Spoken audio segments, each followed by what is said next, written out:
اقبال سے ہے، جانے کس کی ہے یہ صدا، پیغام سکون پہنچا بھی گئی، دل محفل کا تڑپا بھی گئی۔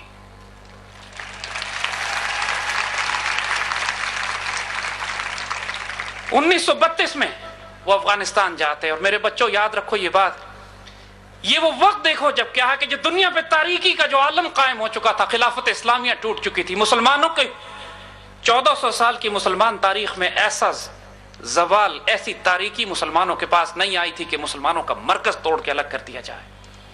خلافت اسلامیہ عثمانیہ کو توڑنے کے بعد درجنوں ملک نکالے گئے، اس میں سے مغل تباہ و برباد ہو چکے تھے، انگریز سلطنت پر سورج غروب نہیں ہوتا تھا، پوری مسلمان ملت میں کوئی مسلمان خطہ آزاد نہیں تھا سوائے تھوڑے سے افغانستان یا مکہ اور مدینہ کے، تمام مسلمان ملک غلام بن چکے تھے۔ ہمارے بزرگوں کا عالم یہ تھا۔ الطاف حسین حالی مسدس میں کیا خوبصورت ایک درخواست پیش کرتے ہیں حضور صلی اللہ علیہ وآلہ وسلم کے آگے، اے خاصہ خاصان رسول، وقت دعا ہے، امت پہ تیری عجب وقت پڑا ہے۔ روتے تھے مسلمان اس وقت، یا اللہ یہ وقت بھی ہم نے دیکھنا تھا اپنی زندگیوں میں۔ مسلمانوں نے ہر ممکن کوشش کی اس زمانے میں، تحریک خلافت چلائی گئی، ناکام ہوئی، ترک موالات ناکام ہوئی، تحریک ہجرت ناکام ہوئی، ہر قسم کی کوئٹ انڈیا موومنٹ جو مرضی تحریک چلا سکتے تھے چلانے کی کوشش کی، ناکام ہوئے۔ اور یہ تمام وقت پہلی جنگ عظیم پوری دنیا میں ہو رہی ہے، مسلمانوں کو تباہ برباد کیا جا رہا ہے، خلافت عثمانیہ توڑی جا رہی ہے۔ پوری مسلمان ملت خلافت اسلامیہ کے رونے پر جس طرح دکھی اور روتی ہے، اقبال رلاتے ہیں پوری قوم کو پاکستان اس وقت ہندوستان میں بیٹھ کے۔ کبھی 12 سالہ بچی فاطمہ بنت عبداللہ کی کہانی سناتے ہیں، جو طرابلس کی جنگ میں شہداء اور غازیوں کو پانی پلاتے ہوئے شہید ہوتی ہے۔ فاطمہ تو آبرو امت مرحوم ہے، ذرہ ذرہ تیری مشت خاک کا معصوم ہے، اور امت روتی ہے اس پہ۔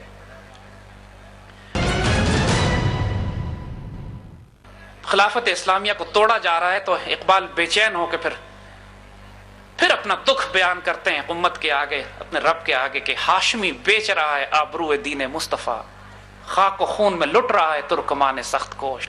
عثمانیوں پہ کوہ غم ٹوٹا تو کیا غم ہے، عثمانیوں پہ کوہ غم ٹوٹا تو کیا غم ہے، خون 100,000 انجم سے ہوتی ہے سحر پیدا، ہزاروں ستارے قتل ہوتے ہیں تو صبح ہوتی ہے، لاکھوں مسلمان شہید ہو رہے ہیں تو کوئی بات نہیں۔ ایک جو فارسی کا ان کا بڑا خوبصورت شعر ہے، جس کا اردو میں مفہوم آپ کو بتاتے ہیں، کہ کہتے ہیں کہ ایک مرتبہ مولانا جلال الدین رومی کے حوالے سے، کہ جب میں نے پوچھا، کیونکہ ان کو مرشد رومی کہتے ہیں خود اپنے آپ کو، مرید ہندی، تو فرماتے ہیں کہ میں نے ان سے پوچھا کہ یہ مسلمانوں کی اتنی تباہی اور بربادی کیوں کی جا رہی ہے؟ تو فرماتے ہیں مجھے روحانی طور پر جواب دیا گیا کہ جب کسی پرانی عمارت پر، پرانی بنیادوں پر بہت بڑی عمارت تعمیر کرنی ہو تو پرانی بنیادوں کو کھودنا پڑتا ہے۔ یہ تم ملت اسلامیہ کی جو کھدائی دیکھ رہے ہو اس وقت، یہ تخریب تعمیر کے لیے ہے۔ دیکھنا آنے والے وقتوں میں ہوتا کیا ہے، کریں گے اہل نظر تازہ بستیاں آباد۔ دیکھنا تو صحیح کہ آنے والے دور میں کھول آنکھ، زمیں دیکھ، فلک دیکھ، فضا دیکھ، مشرق سے ابھرتے ہوئے سورج کو ذرا دیکھ تو صحیح، اعجاز ہے کسی کا یا گردش زمانہ۔ اس وقت کہہ رہے ہیں 1920s میں، جب پوری دنیا میں تاریکی پھیلی ہوئی ہے مسلمانوں کی، ممکن نہیں ہے کہ مسلمان آزادی کا خواب بھی دیکھ سکیں۔ اس وقت وہ فقیر خوشخبری دے رہا ہے کہ اعجاز ہے کسی کا یا گردش زمانہ، ٹوٹا ہے ایشیا سے سحر فرنگیانہ۔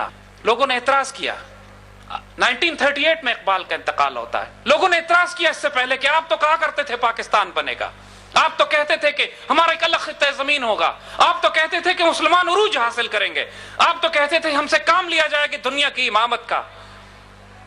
کہاں یہ سارے وعدے آپ کے؟ ابھی تو پاکستان ریزولوشن بھی پاس نہیں ہوتی ہے۔ لوگوں سے کہتا ہے دیکھو جو کچھ میں نے کہہ دیا اپنی طرف سے نہیں کہا، نکلی تو لب اقبال سے، مگر یہ میرا نہیں ہے۔ عشق کو فریاد لازم تھی سو وہ ہو چکی، عشق کو فریاد لازم تھی سو وہ ہو چکی، اب ذرا دل تھام کے فریاد کی تاثیر دیکھ۔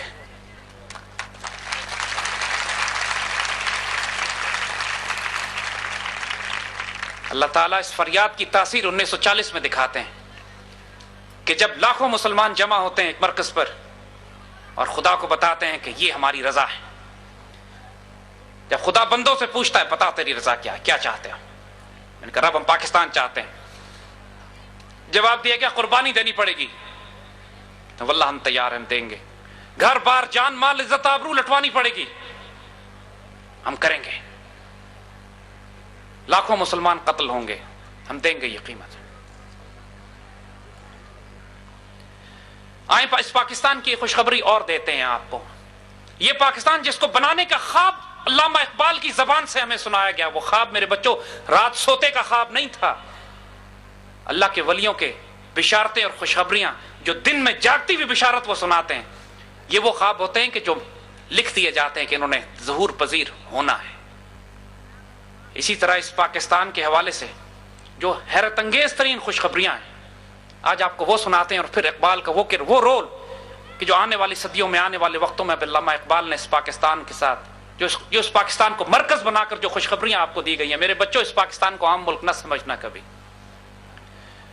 محترم اشفاق احمد صاحب فرماتے ہیں کہ یہ پاکستان صالح علیہ السلام کی اونٹنی کی طرح ہے، ایک معجزے سے بنا تھا، معجزے سے قائم ہے۔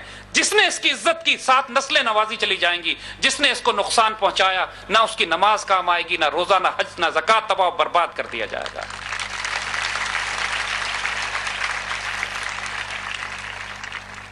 یہ پاکستان فارسی کے 2 لفظوں کو مل کر بنا ہے، پاک اور استان۔ استان فارسی زبان میں علاقے کو کہتے ہیں، ٹیریٹری، شہر، علاقہ۔ Tajikistan, Uzbekistan, Kazakhstan, Turkmenistan, Afghanistan, وہ علاقے جہاں پہ وہ قوم بستی ہے، اس کا شہر، اس کا علاقہ، اس کی ٹیریٹری۔ اور دوسرا لفظ پاک ہے، اور ہم کو پہلی زبان سے جو کلمہ ہمارا بچہ نکالتا ہے، پہلا کلمہ طیب، طیب مانے پاک۔ لفظ پاکستان، پاک اور استان، استان کو عربی میں ترجمہ کریں تو استان کے ترجمہ عربی زبان میں مدینہ ہے، شہر، علاقہ، ٹیریٹری، اور پاک کا مطلب عربی زبان میں طیب، یہ طیبہ۔ لفظ پاکستان کو عربی میں ترجمہ کریں تو براہ راست ترجمہ ہوتا ہے مدینہ طیبہ کا۔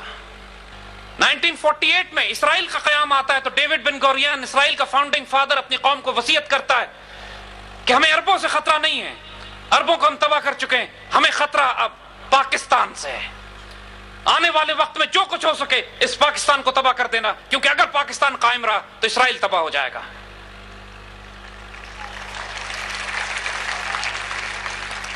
اور اس بات کی مثال اللہ تعالیٰ نے پھر ہمیں دکھائی 1967 میں، جب پوری عرب دنیا اسرائیل کے تلے روندی چلی گئی، امت کے لیے دکھ اور تکلیف کا دن، جب خلافت توڑی گئی 1924 میں، اس وقت امت مسلمہ روئی۔ اور اس کے بعد 1967 میں جب عرب اسرائیل جنگ ہوتی ہے اور بیت المقدس شریف ہمارے ہاتھوں سے چلا جاتا ہے، 3 مسلمان ملکوں کی فضائیہ، جارڈن، سیریا، ایجپٹ، ان تمام ملکوں کی فضائیہ کو اسرائیل زمین پہ ہی تباہ کر دیتا ہے۔ اور اس وقت بے غیرت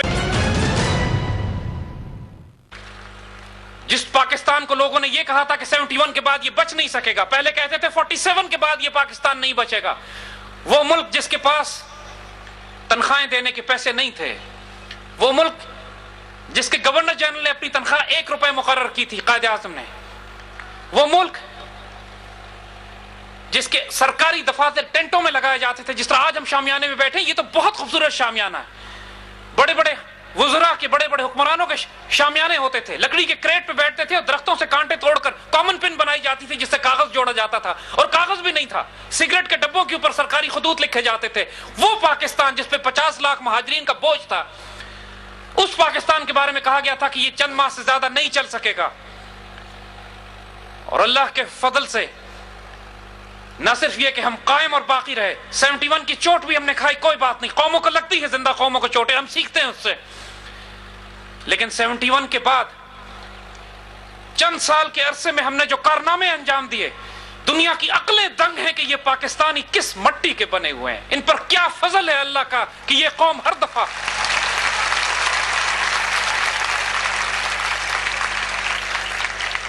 آئیے آپ کو بتائیں کہ پھر ہم نے اس کے بعد کیا کارنامے انجام دیے۔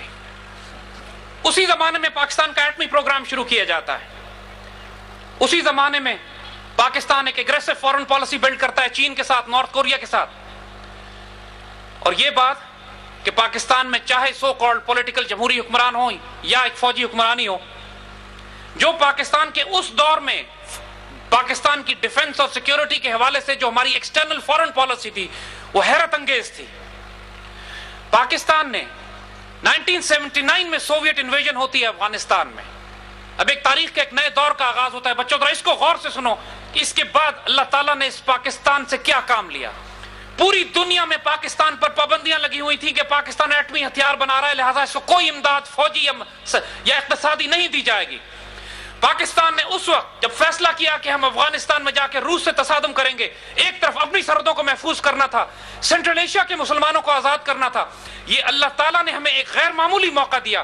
ہم نے امریکہ سے برابری پہ بات کی. جتنے F-16 ہتھیار اس وقت ہمارے پاس آئے, جو پیسہ ہمارے پاس آیا اس کو